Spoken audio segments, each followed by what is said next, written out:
this prayer of the mother. When she first met Sri Aurobindo, on the next day she wrote, "He whom we saw yesterday is here upon earth." And I wonder that the gap between the way we look at life and the way divine looks at life, that is the distance that we need to cover. So when we come to earth, we are like blind people who don't know where to go. We don't know where we come from. We don't know how to navigate through this world. And sometimes we throw our hands in exasperation and say, "What's going on?" That's what ultimately. So, blindness is one part, but to believe that being blind we see and see better, that's where the problem lies. So, we have this great, tremendous fortune of those who can see, who show us what we do not see. This is the beginning of a great journey when we start with an eye which is not normally accessible to us because the mind shuts that eye, and it is the eye of faith. And this eye of faith, as we develop it, develops into the eye of knowledge. So ordinarily when we look around life, it's such a chaos, confusion with all kinds of things happening, and we wonder what's going on, what's all this? So we have a very, in knowledge systems, in science, we have devised certain terms which are very meaningful in their ignorance. Like chance, fit in anywhere, chance. So wherever you don't understand the process, you say chance. Coincidence, another term. Another term which we have, on which we are going to share a few thoughts today, is nature.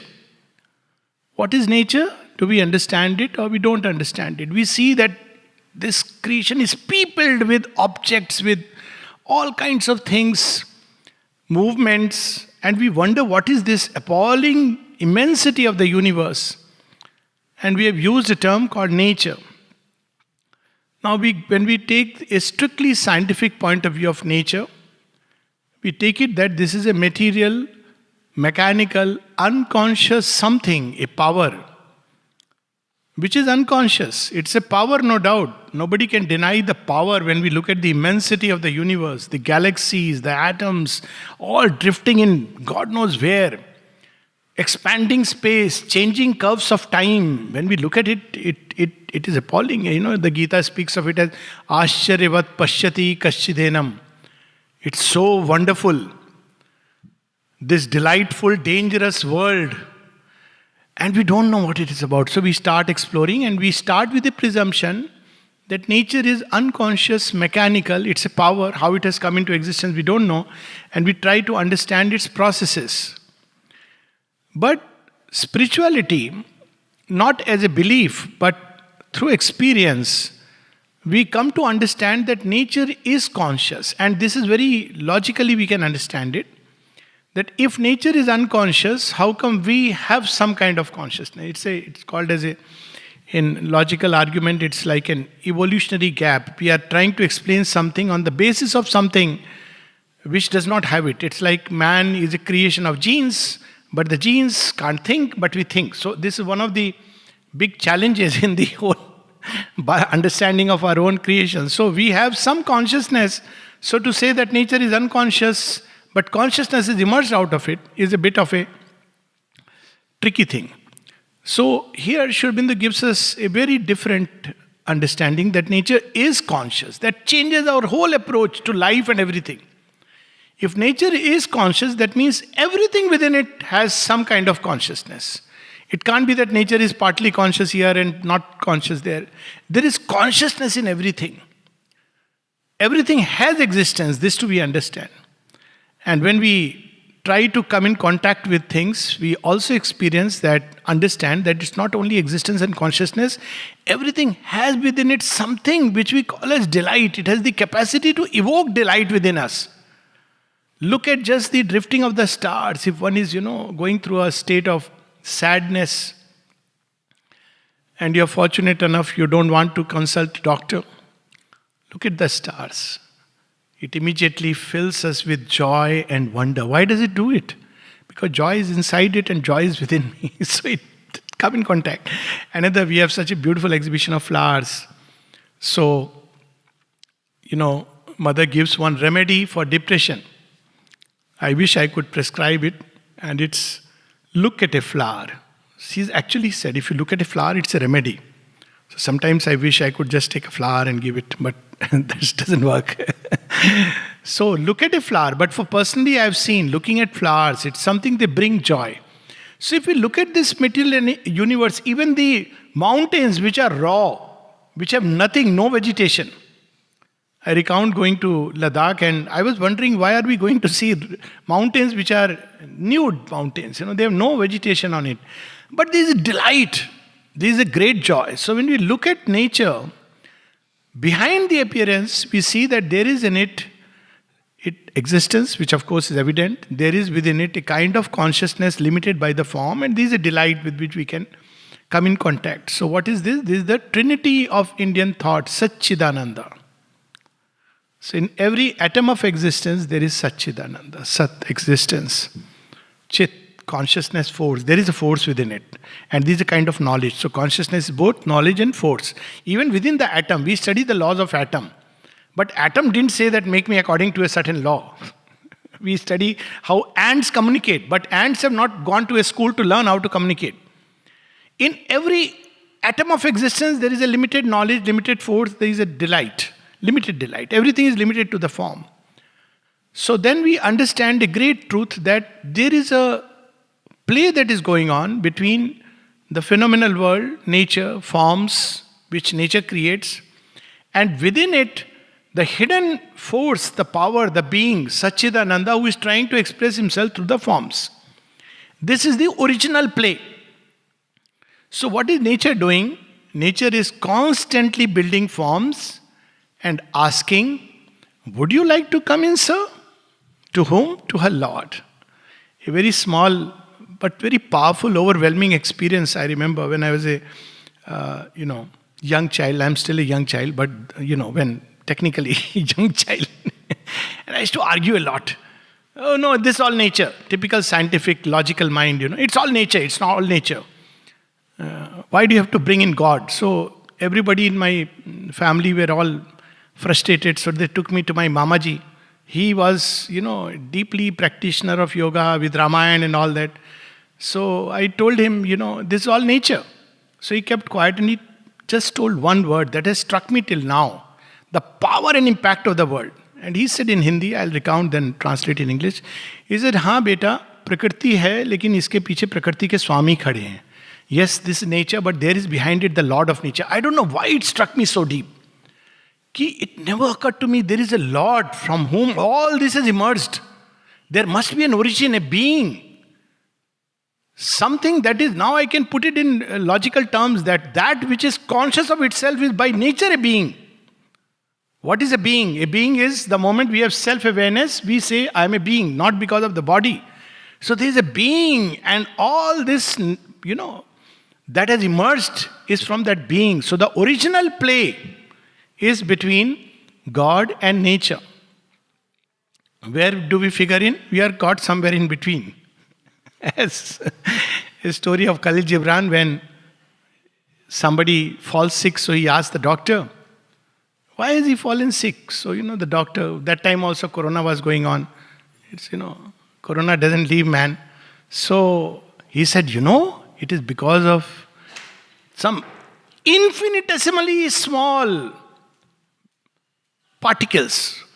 He didn't use the word virus. Infinitesimally small. That's how my known person has fallen so sick. He says, I can't imagine. He's a big man and he's falling to an infinitesimally small particle.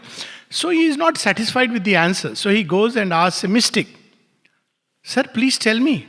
Give me an answer. So the mystic says, oh, it is the will of the infinite. Now infinite is very immense.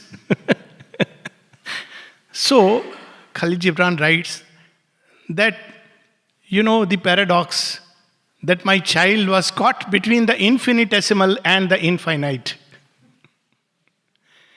So, you see, it is when we look at the processes, particles, and everything, the smallest of particle of creation, of nature, So we see that the original game is going on between nature and her Lord. And Sri Aurobindo puts it very beautifully in Savitri. Man, where does man figure in?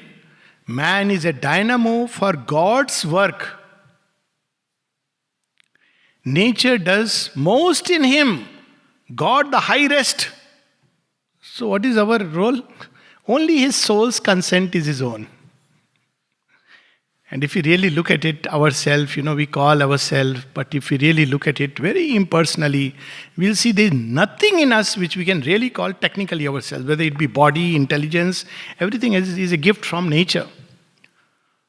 So when we look at it this way and try to understand what is this game which is going on, then we have the grand vision of Sri Aurobindo. Because up till now we are told there is a game going on in nature.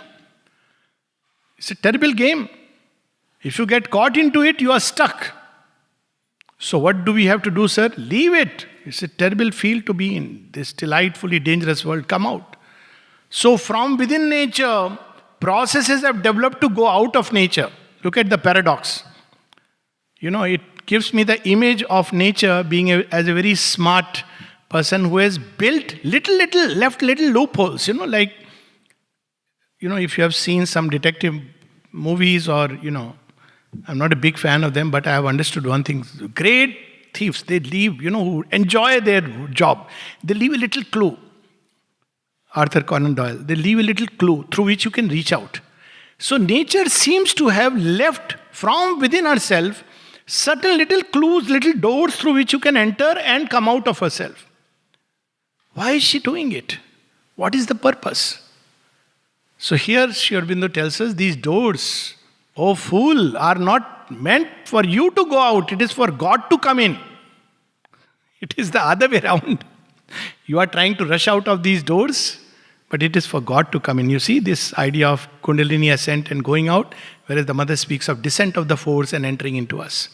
So these little doors which are cut into walls of mud house of nature, and to build these doors, it has taken billions of years. It's only in human beings that we have such doors through which directly we can have the contact with the infinite. Only human consciousness, though finite, has the possibility of becoming one with the infinite. Before that, no other form can do it. And this process of the finite and the infinite coming together is what is called as yoga.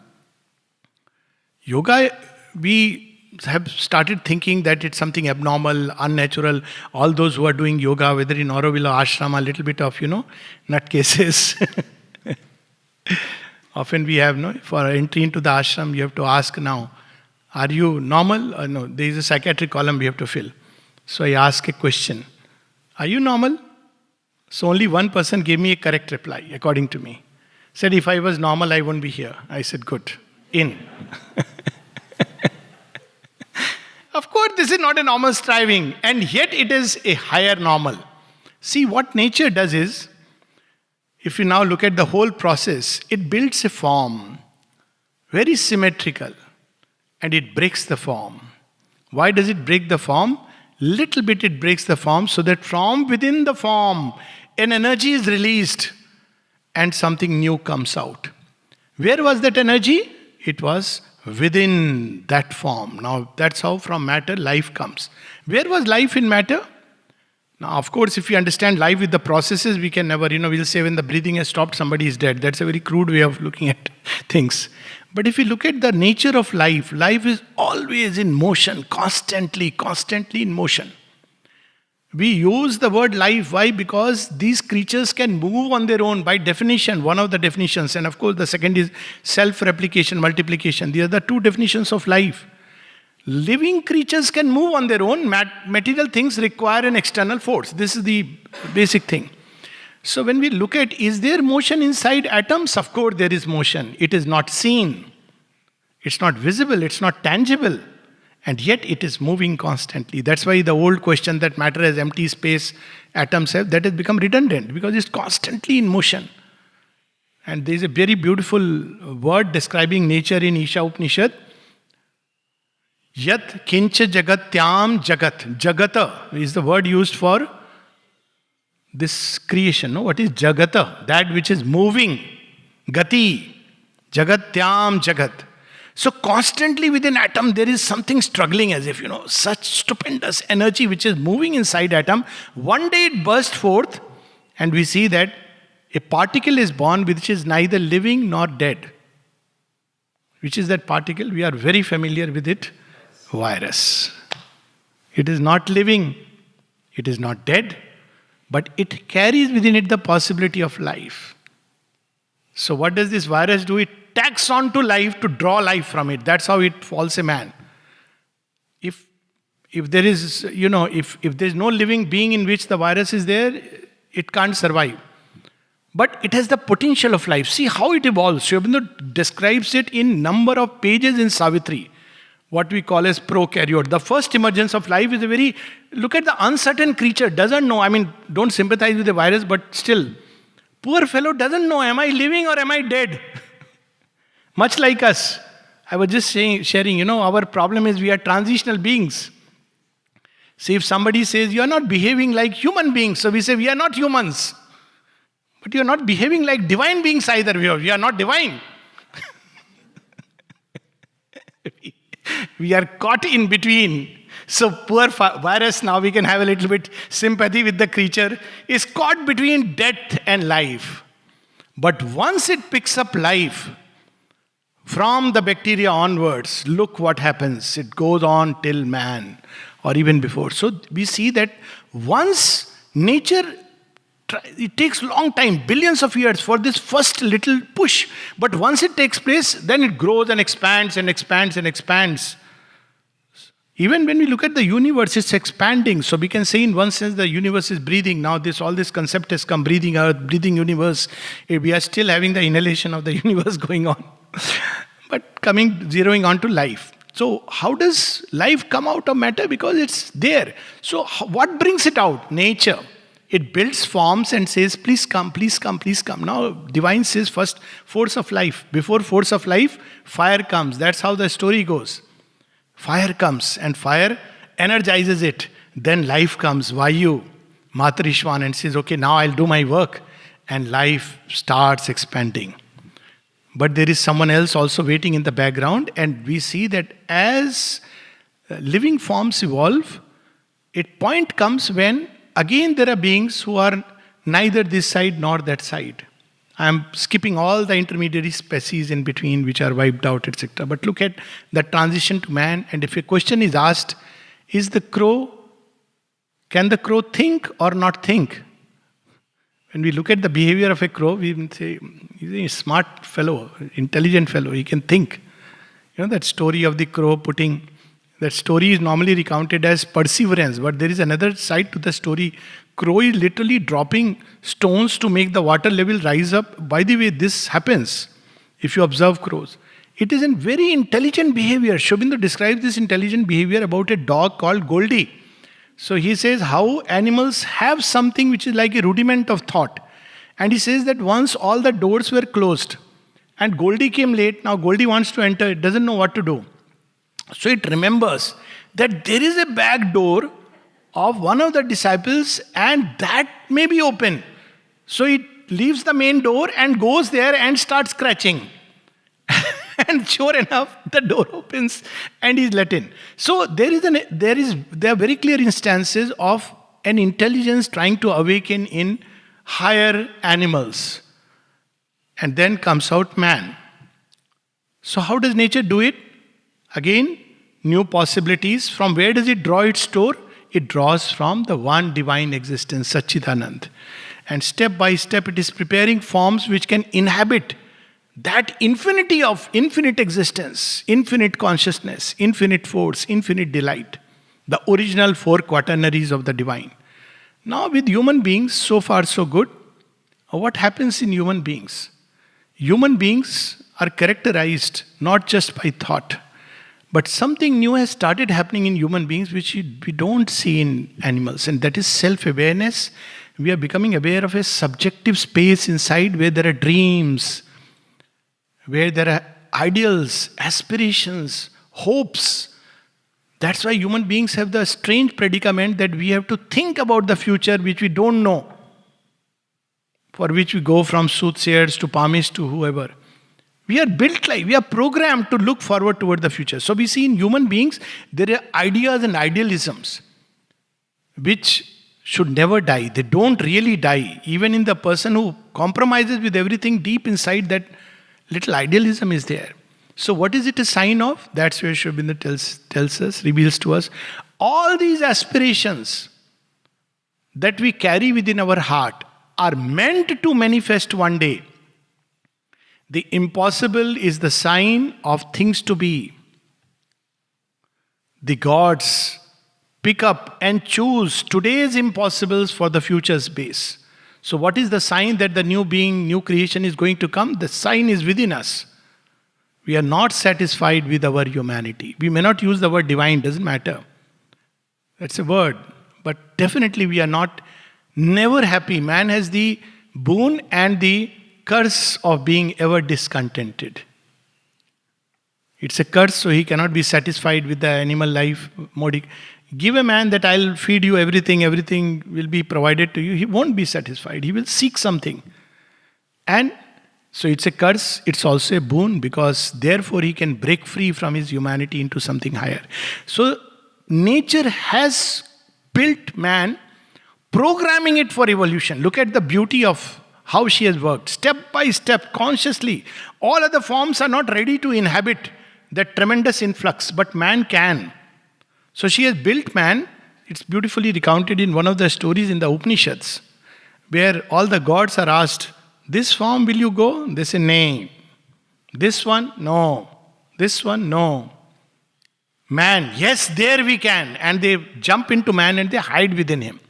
So if you read the typical, Tantra Shastra and all that, all the gods you find inside human beings, not going into that, details and the technical aspects. But basically, within man, all these gods have entered, and with the purpose that this can be awakened. This finite form looks finite, but it can become one with infinite. We are given this exceptional privilege. That's why we are never satisfied with finite things. Never. It's just not possible. Only thing is, we try to create infinity by two means, both of ignorance. One is by death and rebirth. The whole idea of death and rebirth, the psychic being which nature has developed like a little nucleus within us, is so that we can taste infinity, constant change. Imagine, being in the same body with the same people around. Same body is still okay. Life will become miserable. So people change. This is one ignorant way. And the second ignorant way through which nature tries to create infinity is by outer change. By wanting to, change this, change that, so that we can have the taste of infinity, at least of multiplicity. But both are ignorant ways. So that's why they never succeed. After a point, one feels there is pain and suffering. But the way to taste infinity, that's where yoga steps in. She has devised conscious processes, is to use the finite energy given to us to enter into the infinite. How to do it? Any energy, compress it, concentrate it, it'll become very powerful. Concentrate light, it can cut through skin. Concentrate sound, and it can break bridges. Concentrate thought, it will break from the mind, doors of the mind, and enter into infinity of knowledge. Concentrate the little happiness, pleasure, desires in which all our joy of life is spread around. Turn it into will and concentrate that will on one idea, and it will break into infinite force. That will, the lonely thought becomes omnipotent. A prayer, a master act, a king idea can link man's strength to transcendent force. Then miracle is made the common rule. Concentrate the heart, which is attached to, that beautiful in the exhibition, attachment to the divine. It frees us from everything else. So, concentrate all the energies of attachment, which like threads are tied to 100 things, on one single love for the divine. And see, not only are we freed from the, all these attachments which give us pleasure and pain, but we experience the delight of the constant companionship of the divine, which is what we are seeking through love. So, this is how the finite mates with the infinite. This is beautifully expressed in the Upanishad as Vidyancha Vidyancha Yast Dvedo Bhayam Sahat. Both together. Not an escape from finite life into infinite and losing oneself. Not remaining stuck in the finite, saying that this is life, accept it. No, this is not life. We are not meant to lead this life. But to make the finite mate with the infinite. This is the next project which is going on in nature. Nature has led us to there, here, and now it's taking us further. So it is not something abnormal or unnatural that is happening. It is the most natural, logical extension of what nature has been doing so far. Well, it doesn't happen in everyone, that is true. Every animal in the savannas didn't become man. That's how it is. In the Ramayana, we have Bali and Sugriv. Bali is too happy with his might. So Bali falls out of the evolutionary path. Sugriv is he's also very strong, but ever unsure. So at the end, he takes refuge in Rama and says, please, I want Sandhi with you. You see, these stories are so symbolic. What does it mean? Sandhi is literally to join. So he says, in front of the fire. It's very beautifully described in Ramayana. And you wonder why is the poet describing in such great detail. So he is the animal which has risen to great heights. But he feels that he is still not fully, he's not too comfortable.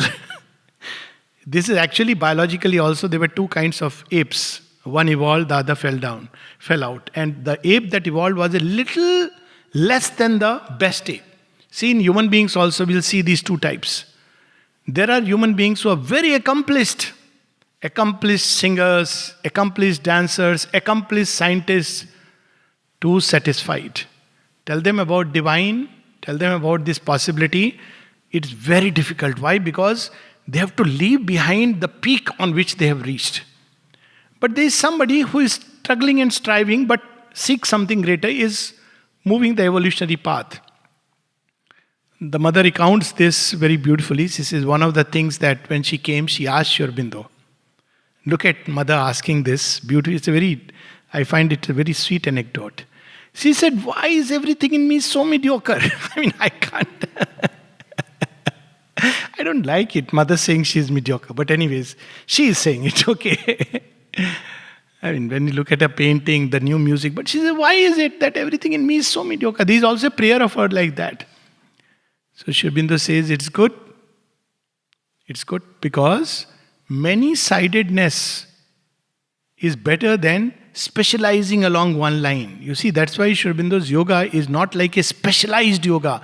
In the very first page of synthesis, he makes clear. Specialized methods have an advantage but a big disadvantage because they don't include everything. So in this yoga, you pick up some sutras, otherwise everybody is at loss, everybody is practicing in his own way. Precisely because it's a vast universal, like nature, as vast as nature. Nature is doing the yoga in one way, in mountain, in another way, in a river. In mountain, nature is striving to reach the sky and touch the clouds. In river, it's flowing toward the sea. In flowers, it is blooming as beauty. Flowers are and in each one, it gives a symbolic hint of the soul. You see, in material nature, what is the hint of the soul? Is mountains, climbing, aspiration. If one sees the mountain in a vision or a dream, it is the sign of aspiration in matter. That's why we see the ascending triangle, matter aspiring. That's how Sri Aurobindo describes it. In vegetable world, it is flowers. They are the outpouring of the psychic element in creation. In animal world, birds. See, birds are very interesting creatures. One wonders why they came between the reptile and the four-footed. It's an evolutionary advantage at one level. You cannot be hunted upon except by man who comes and, but otherwise birds, they can just fly. So, because they represent the psychic element. In dreams, if you see bird, it's generally a sign of some psychic energy or even of the soul. And in human beings, it is that uncertain creature, just a little below that highest point, the Sugriv and not the Bali, who wants to do Sandhi with the Lord. He's humble enough to say, I can't beat this creature called Bali. So I need your help. And he unites with the Lord in presence of the fire. That's the Sandhi. And then the Lord takes over his burden. very touching story. Very often people say, what did Rama do? Hiding behind the trees, he's shooting. Is it a right thing or a wrong thing? And Rama would say, I don't care about the right and wrong of it. I have come to do what is right from the dharma point of view. That's all. You can discuss and debate. Shubinda has an aphorism on that. Rama killed Vali. Who can say whether it is right or wrong? But this we know intuitively that he acted divinely. This we know intuitively. Now this is very strange, that because then the divine takes over our burden. He doesn't care. People may tell him that you are doing something wrong. Why are you saving Arjuna? Why don't you stand impartial like Balaram and say, okay, I will pour my strength on Karna and on Arjuna. So we are passing through a moment of transition. This is practical implication, these stories. So while all human beings are one, all creation is one from one point of view, but there are this nucleus of humanity. And the mother uses a word which should not be used in a pejorative sense, that the elite of humanity. And she calls this elite is not those who are highly specialized and all that. Elite. She has used something similar for a kind of humanity which is, Shobinda has a whole essay on bourgeois and the samurai. So some is a group of humanity which wants something greater, higher, nobler, more beautiful, more divine. They're not satisfied with the modicum of necessities. They're not satisfied with the splendors of heaven. They want that which is perfect, the ideal, the true. Satyam, Shivam, Sundaram. There is a group of humanity. All over the world. That's how she gave that message. In all countries, there are those who feel it. It is to them we call, will you collaborate? She's asking them to come to collaborate. And then she created this beautiful space called Auroville. That's how we are connected in aspiration. Whatever be our outer, wherever we may have come from, but we are connected in this aspiration that we want something greater, more beautiful, for life on earth, not for ourselves. It's not a yoga done for mukti and all that, personal salvation and all that stuff. We do feel that anguish of the earth. We inherit the anguish of the globe. That's why we are human. But we also inherit the aspiration of the globe. That's why we are human. And we inherit the fulfillment bequeathed to earth. That's why we are human. That is the beauty. Because we bequeath a destiny which is given to earth. Now when we look at it like this, we discover that all this is so logical.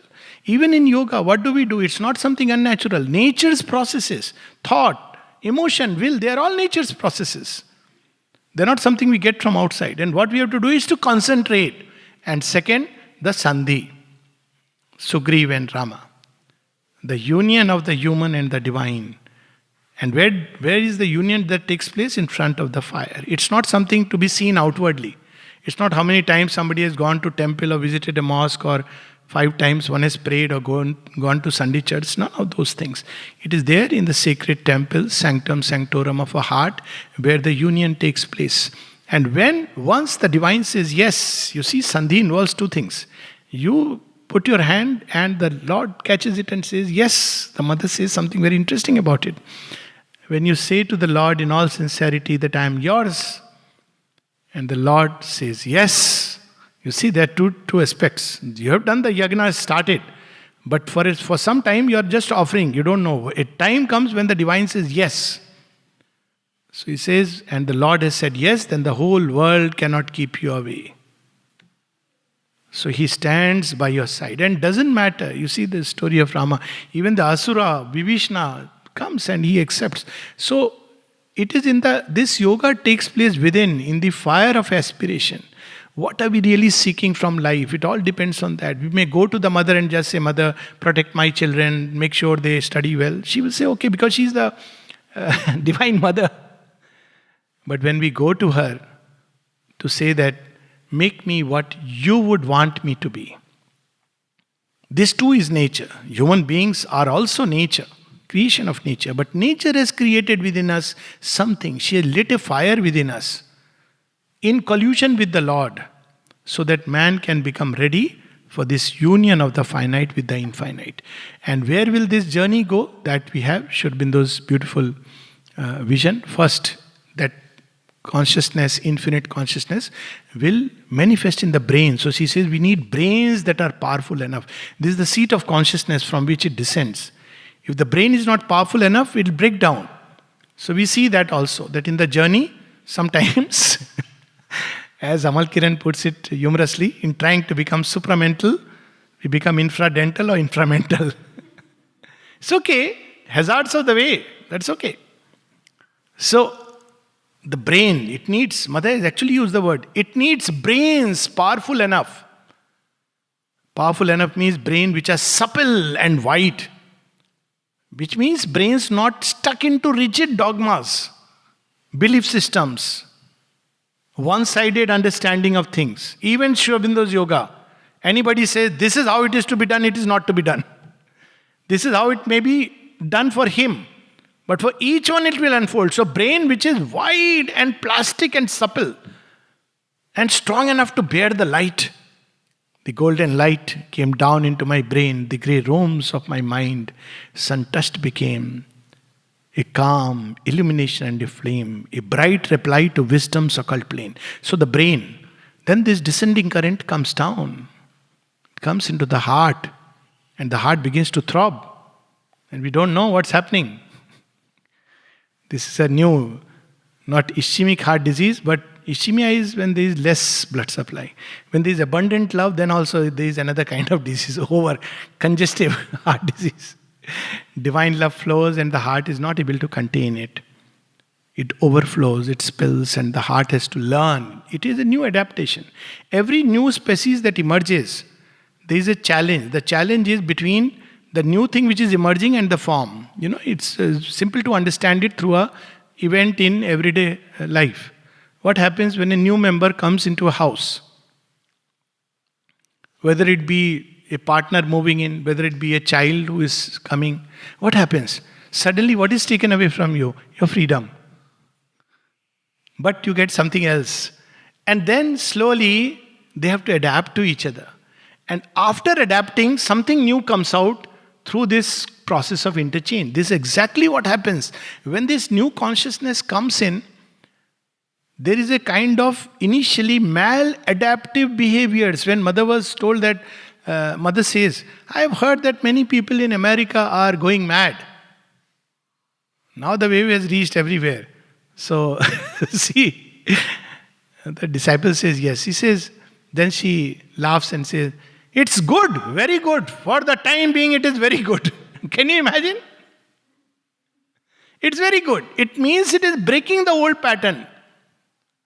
It breaks the old patterns. And the new is not yet in sight. So, but after some time, the brain adapts. It learns to handle that force, or the force learns to handle it. And there are actual changes that take place in the brain cells. As the mother has said, when you read Sri Aurobindo, the brain cells change. They begin to change, to adapt to this new force. This is the new evolution going on within nature. Then the heart, the change of heart is very difficult because the heart constantly acts on the basis. It's programmed to act in such a way that except what it interests and concerns its own interests, the heart is indifferent. So when does the heart flutter? When some desire, something is going to. That's how it. But there are people whose sympathy reaches out to far away places. So heart is growing wider. It's not confined to my family members, my little mohalla. So it's not, it is reaching out to vast area. Then it's supple enough to look beyond the outer appearances. So this is the next step, where the heart. Then the life. Motives of life begin to change. Instead of the motive being only serving my own selfish interest, Mother says, Superman, when she describes, she says, it will be impossible for the Superman to act from any personal selfish motive. Impossible.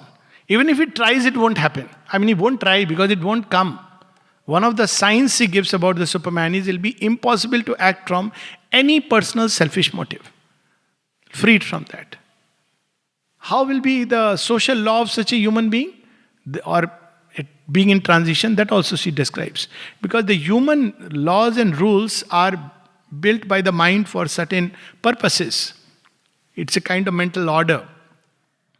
But the Superman, and she described very beautifully, For human being, one becomes a human being when one uses moral and reason to control the vital parts of our animal vital parts. One becomes a Superman when one masters the mind and the vital by something greater, and that is the intuition. It's the law which will emerge from within. That's why we see today children. You try to tell them, do this, don't do this. They say, please, I'll figure it out. There will be transition, there will be confusion, there will be problems, no doubt, because it's a.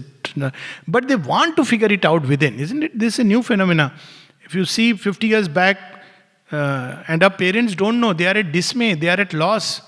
They say that, in our time we used to, whatever our papa told us, we listened to it. So today's children say, but that was your time, Dad. It is our time. So it's not that they are bad children, we don't understand them. That's why special education is required. Because these are children moving from normal to supernormal, not from, that. So they don't know, they are confused inside. They are trapped within a body which looks human, but they are not human. So this transition has started. And finally, the very body has to adapt. So even in the body we see many new things are happening. The strong differences between genders and all this slowly getting blurred, and something new is going to emerge. But that is still a... Body also has to become plastic and white. These are the two things required. So you see how nature has created means for the body to become plastic and white is travel. See, go travel from New York to New Delhi and see what happens. The body has to adapt to everything. Food, the atmosphere, the jet lag, everything, people. So body is impacted today by forces which are beyond our reckoning. The supramental force, of course, but many forces which are seemingly harmful, but they are all going to transmute this body into something new. And finally, in this process of nature's evolution, so it takes place like this, that a new thing nature brings out. But all the past, the form is the last to accept it. So mother describes an experience in 1958. She gave a message. "O mother material nature, thou hast consented to collaborate, and there is no end or limit to your collaboration." So then she explains. She says what it means is that this new substance, new consciousness that came in 1956, nature was not hesitant to accept it. It said, what is this new thing? I am having my play. I am building forms, breaking them. It's cool. It's wonderful. What's the problem? So nature says, I am enjoying this play. What is this new game? Instead of 5-day cricket match, why are you bringing T20? I don't like it. Too fast a game. Now nobody likes to watch 5-day, no? Because everybody is stuck to T20. So nature says, why are you bringing this rapid evolutionary pace and this new thing? So there is a beautiful story where mother recounts that she understood nature and she became like nature and started playing with her this new game. She said, see, touch this new consciousness, touch it. So nature comes and touches, oh, this feels good. Oh, this is something wonderful. I can really do much more. My creativity has become endless. And then a time comes when nature says, okay, I accept it. The mother describes that experience, that new substance got incorporated in material nature.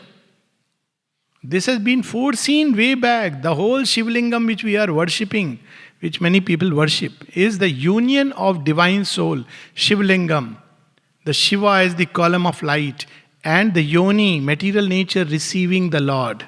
That's how it is. So it is that union which has been foreseen of Lord. Spirit and matter becoming one. So that fusion, she said, okay, accept it. And then she says, the children that are going to be born subsequently are going to be different.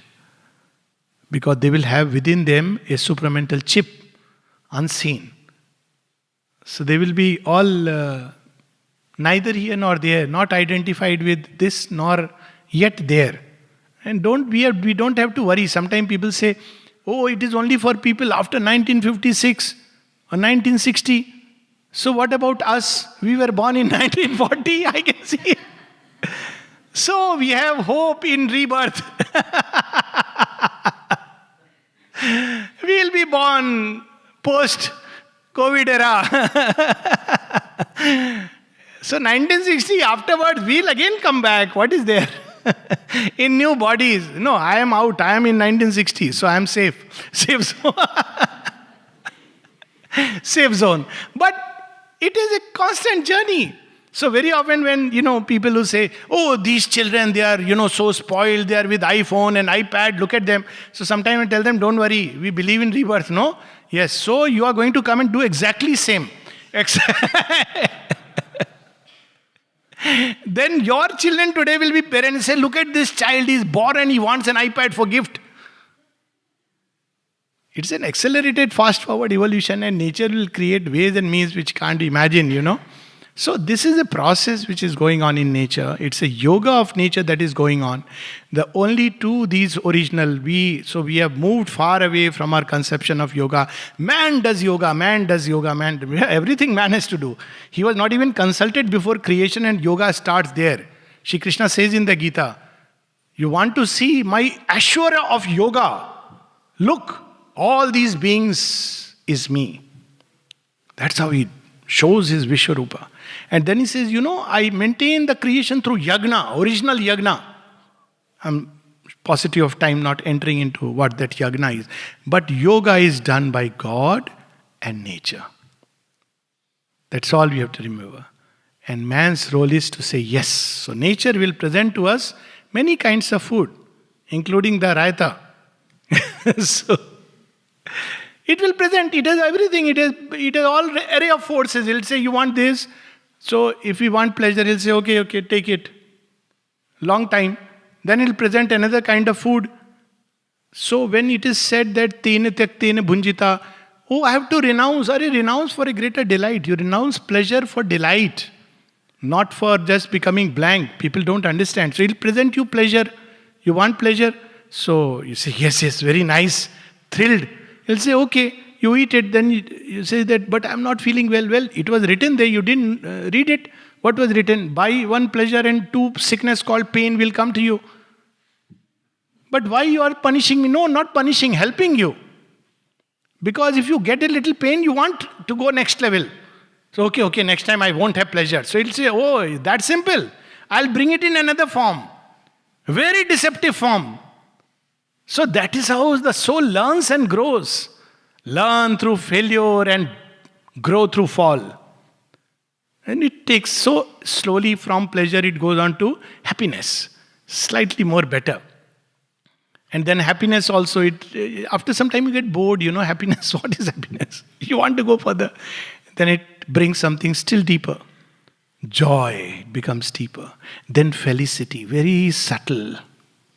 Felicity. Felicity is an inner state where joy is fusing with peace and calm. Otherwise, joy can give a thrill. Pleasure is extreme thrill. Thrill of the senses. Happiness, joy. Then felicity is something which is calm. Then we are ready for ecstasy and bliss. So this is the journey. Slowly it will present all kinds of food before us. But the option is you can't have this and that together. You choose, then yes, you can go back to the world. That's a later part, that when the consciousness is one with the infinite. So this yoga is in 3 stages. One is we are in the world, we don't care about anything greater. Then we want the divine. Then narrowing down of consciousness and journey to the divine. Leave the world outside. Yan mansana manute yena hurmanomatang.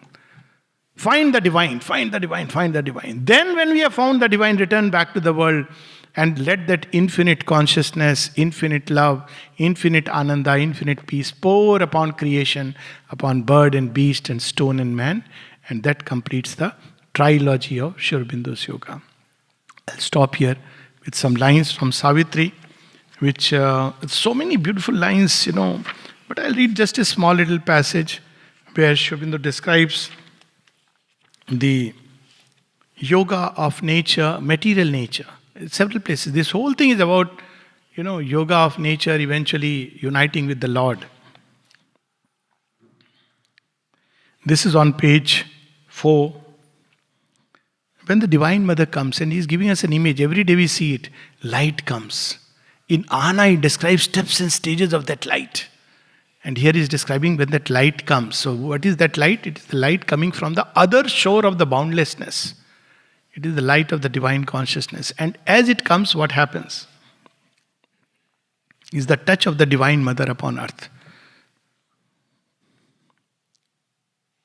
Earth felt the imperishable's passage close. The light has come and the doors are closed. It is here to stay. The waking ear of nature heard her steps. Mother says the first to respond will be nature in terms of flowers. They will respond first. We thought man is special. Then there will be animals and very simple human beings. Then mom, great mom, when will our time come? Complex human beings, highly qualified. So they'll say your time will also come. But the difference is when a person who is intellectually very developed, that receives this force, the brain is strong and supple enough. And then the result is fantastic if such a person can develop faith. So this is the difference. So right now, the description of nature, we see how mother's birth we had yesterday and how the whole nature comes to know. It prepares through the seasons for receiving the flame child. And then what happens? And wideness turned to her its limitless eye, and scattered on sealed depths her luminous smile kindled to fire the silence of the worlds. She kindles the fire everywhere, all along, even soil to man. Air was a vibrant link between earth and heaven. We are speaking about the fire. First thing that is lit up is fire of aspiration. Then the air. What does air do? Maruts, they carry this fire. So there must be dynamism. It's not enough to say I have an aspiration, but there is no dynamism to feed that. So maruts, the fire, the air. So air was a vibrant link between earth and heaven. So they are the ones who will carry the whole aspiration, the dynamic push. The wide-winged hymn of a great priestly wind. Who is singing the hymn when there is a mantra? Who chants the mantra in nature? The winds. Yesterday we had in the morning Kali mantra. And then we had nice, gentle Maheshwari mantra.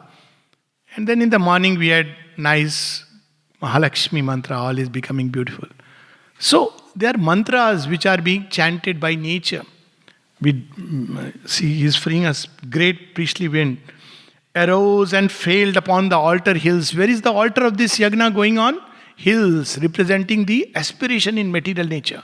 First, if you go to the hills, the air, the breeze that flows, amazing. By the time it comes to plains, which represent the lowest parts of creation, it loses unless the whole thing comes down. Otherwise, first you will feel it in the hills.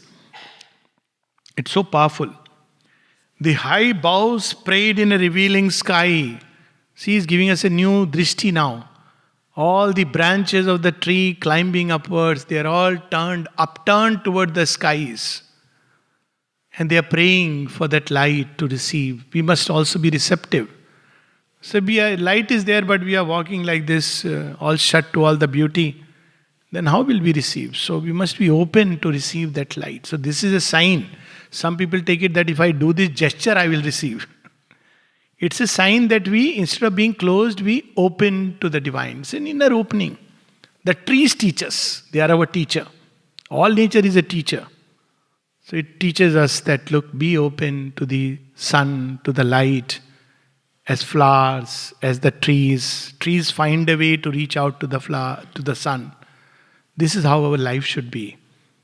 That any obstacle between us and the sun, it should find a way. It doesn't matter. That famous short story of Diogenes and Alexander. Alexander goes and meets him. Diogenes is a sannyasi living in a dog's, manger, the tub.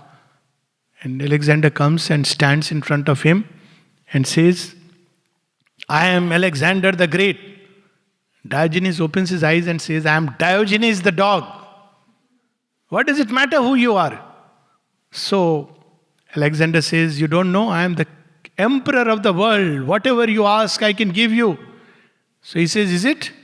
Yes. So please move out of my way. Give me that. Why you are coming between me and the sun? Your shadow is falling upon me. I am bathing in the sun. Don't you see? Give me that. Move out of my way. Look at the whole story. So beautiful and symbolic. So the trees behave like that. You put an in, they'll find a way. Life should be like that. We get too much uljod. New word. Like we get too much, haggled, bogged down with everything that is happening in our life. The only thing important is to find the way to the light. For a river, the only thing important is to find the ocean. That's all. All the rest is all, spirit bujhaye keval pyas. So that's how it is. The high boughs prayed in a revealing sky. Here, where our half-lit ignorance skirts the gulf. She has not come only for Rishi Muni, Tapasvis sitting out there in Himalayas. Here, even in the soil of common nature, she came for all. Whether we are ready to receive or not, that's a different question.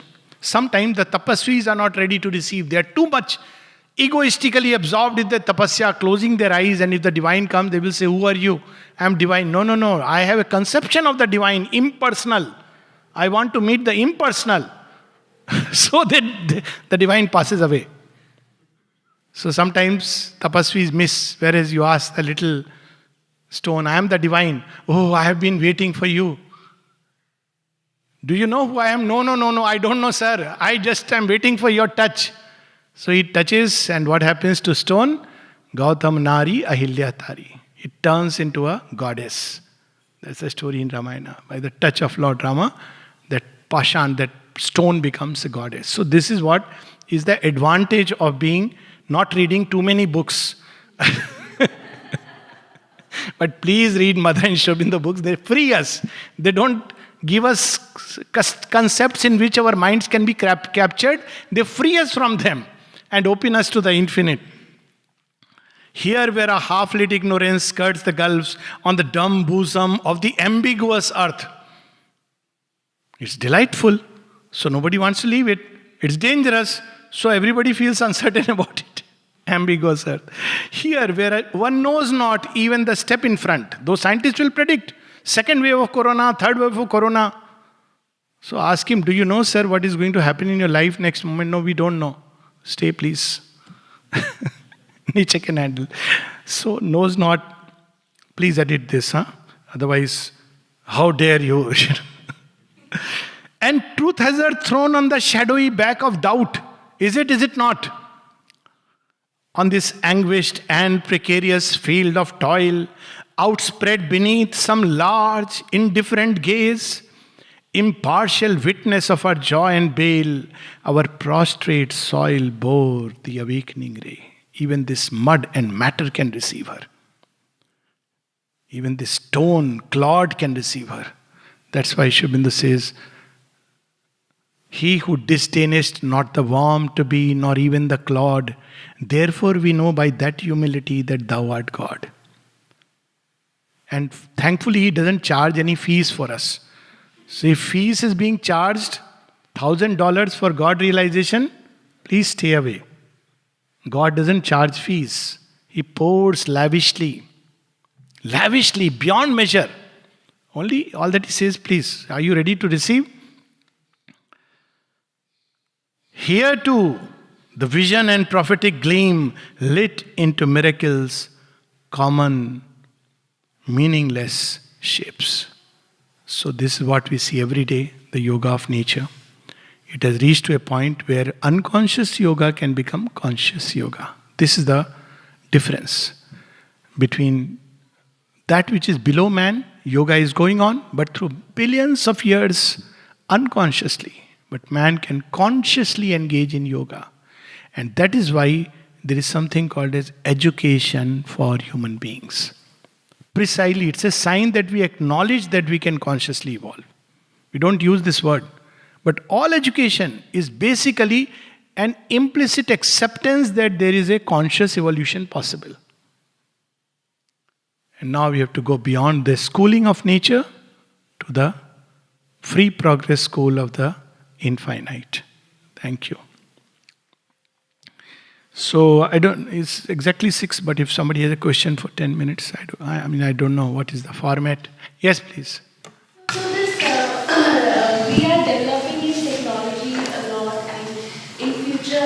that create a vast gap between the nature? Yeah. Yeah, that's a good question. So you see, at one level, all technology is a biological amputation, isn't it? That's how it is told. It develops one aspect, but like, when you use calculators, the memory capacity can go, it's known thing. There are very good jokes on that also, but that may. So, but that apart, so at one level, we see that human capacity in certain fields is diminishing. Do you know what she describes in terms when mother in her early conversations, she describes about, the use of a faculty which gets atrophied when a new being is to come. The birds stop flying and fall on the ground, they grow into four-footed creatures.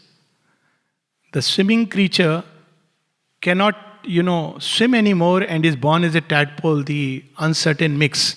So, what will happen over a period of time, this technology will paradoxically lead to an attrition of even a rational faculty. See, sometimes when technology is too much, you lose that. Have you seen how on smartphones they will suggest? And sometimes it can be so annoying. You're typing a word and it is auto-corrected. And if you send it, you feel so stupid. And it's a smartphone. It's a smartphone. So it will happen with human beings also. You can see that the way that high philosophies which people used to construct, those who find Sri Aurobindo difficult, please read Immanuel Kant and you'll find this is much easier. Okay? Right? Or in Indian context, Shankaracharya. All extremely complicated. Sri Aurobindo is very direct and simple, But so what will happen is, man's mental capacity is getting exhausted in the process. It is reaching to a point where it's so dependent on technology that the use of reason is going to be diminished. So you will see two kinds of humanity emerge through this process. One who will search for something higher and will surge towards an intuitive light. And the other who, because they are so dependent on technology, will fall down. This has been predicted by the mother. So use technology, but don't become dependent on it. Keep the heart and the flame in the heart alive. The technology cannot give us that. So, like anything else, it's an instrument, equipment, by all means. But this is going to happen over a period of time. There will be a kind of whole humanity which is so dependent, which has lost this and lost that, and it falls back. This is a prophesied. And the mother speaks about it when she prophesies about humanity. But there is a handful who, in spite of all this, will keep this flame alive. The sign will be no amount of technology and everything will be able to satisfy this thirst inside. How can technology satisfy my thirst for love? It cannot. How can it give to my mind an error-free intuitive knowledge which never errs? How can it take me to the home of truth, the stable basis of all things? So, but this is a passage through which humanity has to go through. So it's a passage, and the safety lies in this truth that, all said and done, the divine calls the last shot. And he reserves the best for himself. Mother describes it in a small story where Ravana and Rama are, facing each other, and Ravana keeps blabbering. And Rama says at the end, okay, you want to fight or you want to only talk? So, Sri Aurobindo puts it in an aphorism, the 3 steps of the Titan. So when Shumb Nishumb, they meet Kali, they challenge her to a wrestle, then they catch her hair, then they swirl her into the sky. Can you imagine? The Titan catching, who is Kali? Kali is the tremendous power in nature that changes time. So they have caught that power of time and they are swirling her in the air. And then he says, 4th strike. And next, Kali slew them. That's it. Sudden, unexpected. Because when you do that, it will fall upon you. So Kali is the power which changes time. So when you try to do that, a time comes when it falls upon you. It's all inbuilt within creation. So we are safe. Everybody is safe. Yeah. Any other question? हाँ. बोलिए कमल जी. हाँ. ये Google गुरु का क्या होना है? Google Guru. Same thing, Google Guru. So now everybody is turning to Google for every little thing. So what is happening is same problem which she raised, that this kind of technology. So man will reach a point where again his reason, the way he would arrive at truth, and there is a reason why this is happening. And when we are pressed extreme compression, then we suddenly a surge comes to escape. I'll give you an example. You are being led by nice people who have come to accompany you, but to a prison house. And they are all taking you with third part. This is a real story I'll tell you that I'll slightly modify it, but it's something I had seen on the road. Once I was driving a scooter and I saw in front of me a man who was driving a Luna. And behind him he had a goat which was tied to the Luna. And the goat was munching something, because he was feeding the goat so that it doesn't try to run away. So the goat was tied, it couldn't have run away, but it was additionally feeding the goat something. And the goat was looking at me and as if saying, see what enjoyment. This part is all, story. So I said, yeah, I know you are being taken to the slaughterhouse, you don't know that. So I presume when the goat is taken to the slaughterhouse and is placed on the altar of Kali, in the name of Kali, what she would have done. Lord, free me from this. She was enjoying it all the way. So human beings are being led to a point where they will feel so stifled. See the stories of the great deluge, stories of, Moses escaping everybody through the Nile, all these stories. There is a point where human consciousness feels so stifled. Initially, it feels very nice, somebody is providing me everything. But a time will come when the consciousness will feel so stifled that it will end up saying, after all the technological development, see, I have only one word of advice for you: stay hungry, stay foolish. Because it realizes that by knowing too much, they miss the one thing to be known. Yes, please. Look at the same thing in a different sense, that can the supramental being not be AI itself, which is... Okay, yeah.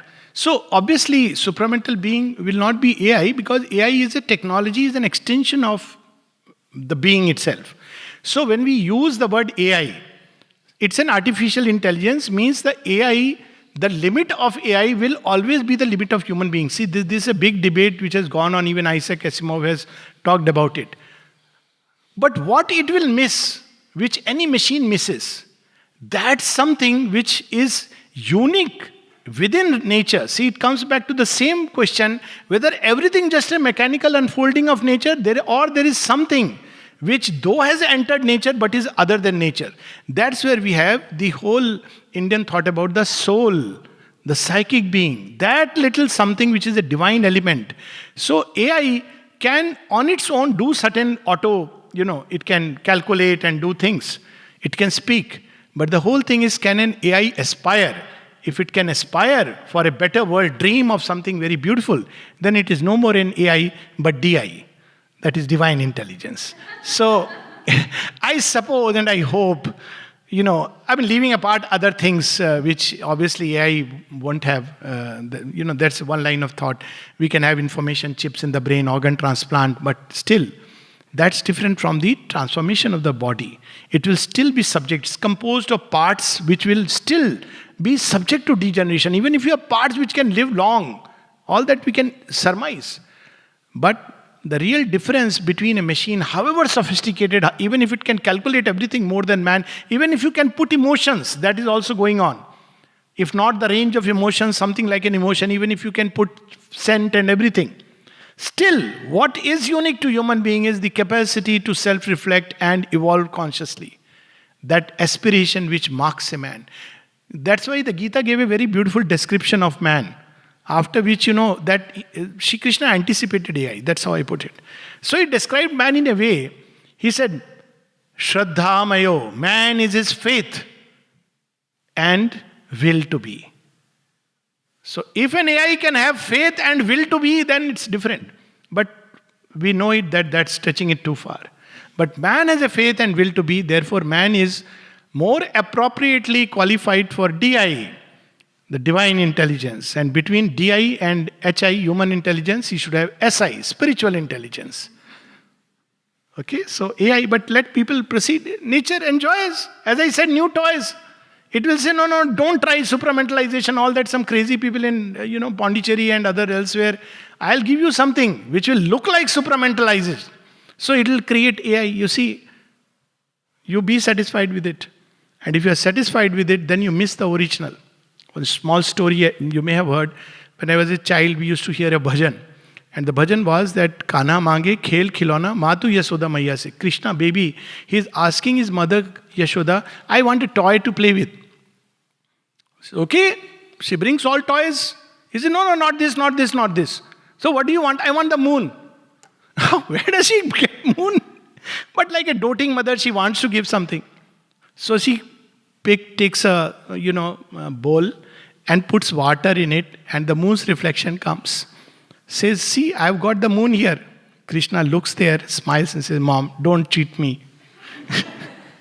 So nature is like that.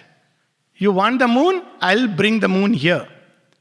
And that's where human discernment lies. That whether I am satisfied with the makeshift, artificial, fake, or I want the original. So imagine the difference. We are given the possibility of becoming one with the Creator who has created billions of stars, galaxies, human beings, all this. And on the other hand, this little AI toy, a very good toy, that is the choice which man has to make. And I'm not saying it is good or bad. Nothing is good or bad. But nature will try to give us many things which will lure us further. And we have to make a choice between what is permanent, eternal, lasting, of value, and what is temporary, like all toys. That's where the human discernment comes. Yes, anything else? If not, we can stop. Okay, thank you so much.